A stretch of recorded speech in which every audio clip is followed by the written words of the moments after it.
Bismillahirrahmanirrahim. Assalamualaikum warahmatullahi wabarakatuh.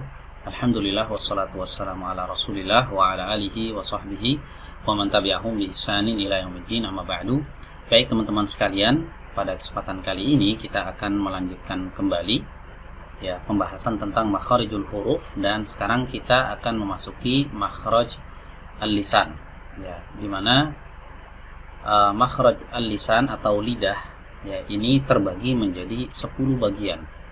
Jadi lidah kita yang ukurannya nggak terlalu besar, kecil aja dia, paling cuma beberapa senti aja, itu dibagi oleh para ulama menjadi 10 bagian. Nah, masing-masing bagiannya ini di situ terdapat huruf-huruf hijaiyah, entah 1, 2 atau 3 huruf yang keluar dari sana. Jadi ini termasuk bagian organ pelafalan manusia yang di dalamnya terkandung paling banyak huruf, karena memang ketika seorang berbicara, organ yang paling banyak digunakan atau paling banyak berperan itu adalah al-lisan, lidah, Nah, sekarang kita akan memasuki bagian yang pertama dari makhraj lidah, yaitu makhrajul qaf, makhraj huruf qaf. Di mana makhraj huruf qaf ini tempat keluarnya. Baik, di sini dijelaskan tempat keluar dari huruf qaf adalah aqsal lisani ma'al hanakil lahmi. Pangkal lidah bertemu dengan langit-langit yang lunak. Al-lahm ini artinya daging. Jadi artinya langit-langit yang berupa daging, atau sering diistilahkan juga dengan langit-langit yang lunak.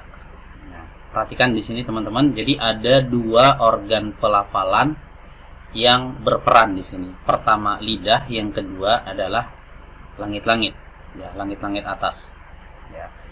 Bagian lidah yang mana yang berperan? Aqsa, bagian lidah yang paling jauh. Yang paling jauh maksudnya paling jauh dari mulut, dari bibir, dari luar. Berarti bagian yang paling jauhnya adalah ini, aqsa lisan, yaitu pangkal lidah. Di pangkal lidah dipertemukan dengan al-hanak al-lahmi, langit-langit yang berupa daging. Jadi kalau dikatakan langit-langit, itu dari sini sampai sini. Ini langit-langit teman-teman. Dari sini sampai sini itu langit-langit.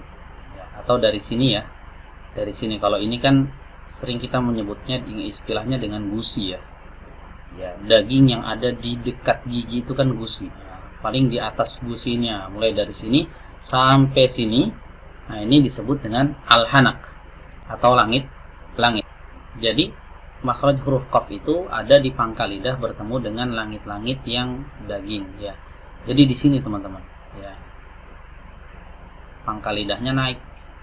Pangkal lidahnya naik dan menempel ke langit-langit atas. Ingat, langit-langit yang daging, bukan yang keras ini, bukan yang tulang, Karena langit-langit ini ada 2 bagian, ada yang keras dan ada yang lunak.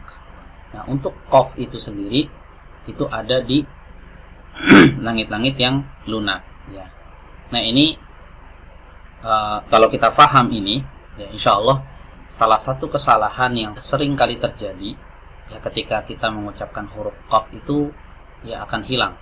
Misalnya banyak orang yang mengucapkan huruf qaf itu masih mengandung sifat hams, masih ada aliran udaranya, Kho, nah bocor, ada aliran udaranya. Ini salah, Kenapa? Karena posisi makhrajnya ini masih belum tepat, Kalau masih ada aliran udara, kho, masih ada nafas yang bocor keluar, aliran udaranya berhembus, maka makhrajnya itu masih ada di depan sini teman-teman, masih ada di sini. Jadi perlu dimundurkan lagi sampai ke dalam, sampai ke sini. Jadi pastikan pangkal lidah kita ini bertemu dengan langit-langit yang ada di atasnya, tapi langit-langit yang lunak. O, Qi, Qu, bukan Ko, Qi, Qu.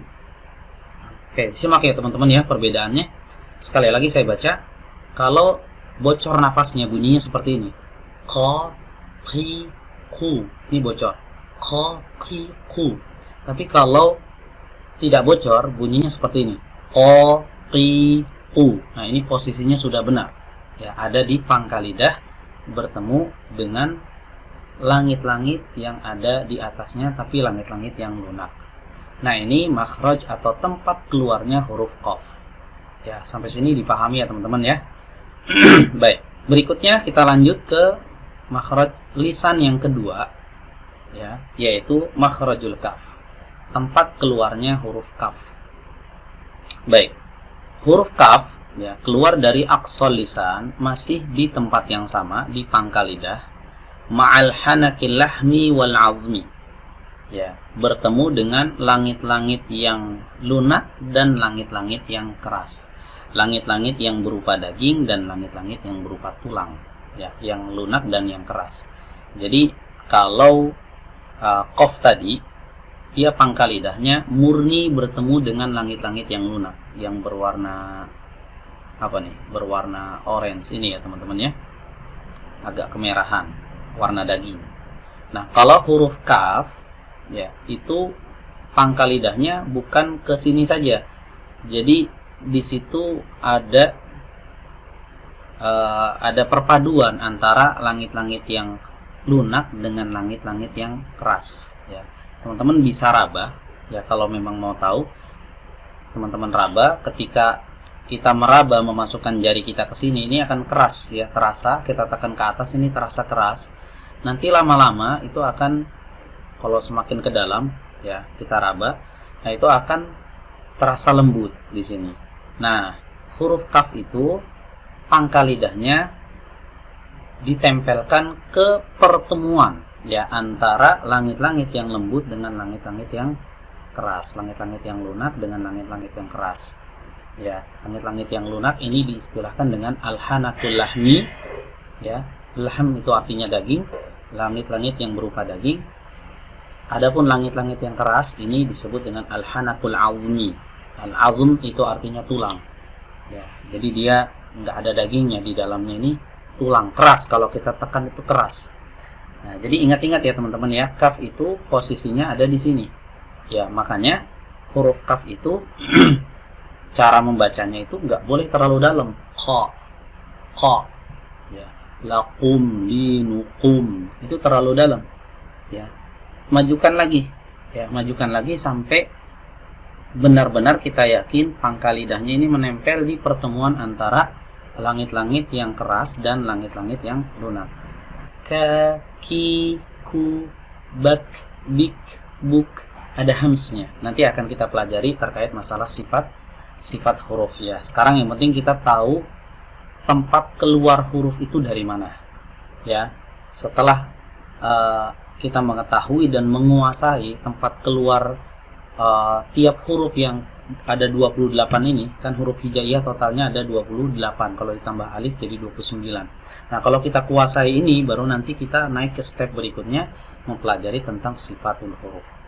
Ya, jadi seperti itu ya teman-teman ya. Ini perbedaan antara huruf qaf dan huruf kaf. Jadi, ia sama-sama di pangkal lidah. Huruf qaf itu di pangkal lidah, huruf kaf juga di pangkal lidah. Cuma bedanya pangkal lidah bertemu dengan apa? Nah, ini yang membedakan. Huruf qaf pangkal lidahnya bertemu dengan langit-langit yang lunak. Adapun huruf kaf pangkal lidahnya bertemu dengan langit-langit yang lunak dan langit-langit yang keras.